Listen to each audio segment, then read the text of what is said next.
There's this old sort of vision of Christianity that comes out of the 19th century.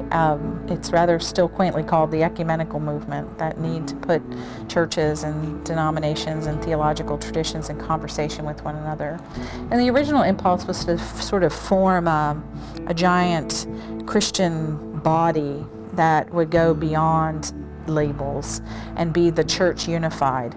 I think that the vision is changed, and I think it's a good reason for it to change.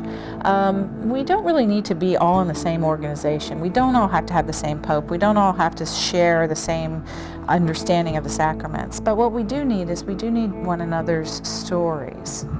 In order to be fully Christian, we need the Lutheran Passion to stand on conscience and conviction. Here I stand, I can do no other. We need the Anglican Via media, the ability to create a community that is both Protestant and Catholic, that mediates division and diversity and creates a new kind of way of life around prayer. And that's sort of one of the tragedies of the idea of Anglicanism splitting today. It's a violation of its deepest sense of identity.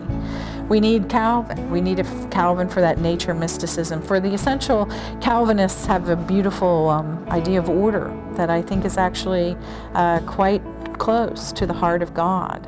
And not to do it in an authoritarian way, but instead to do it in a way that reflects the orderliness of God's own being.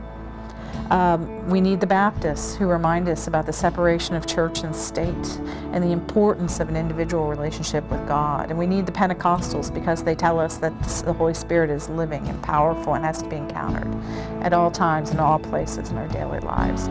And so we need all of those stories, those practices, and those experiences all to live on in dynamic, vital communities of faith that can tell their stories, that can share their practices, and do it in ways that are non-exclusionary but open and inviting to not only people joining them in their story and becoming a Lutheran, if that would be the story they would choose, or become a Methodist, if that would be the story they would choose, but simply to be around a grand storytelling table so that we all hear each other's tales along the way. It's sort of like Chaucer's Canterbury Tales, being a group of very ragged pilgrims all coming from very different places and sitting around a campfire at the end of a hard day's journey and saying, "Hey, can I tell you a story?"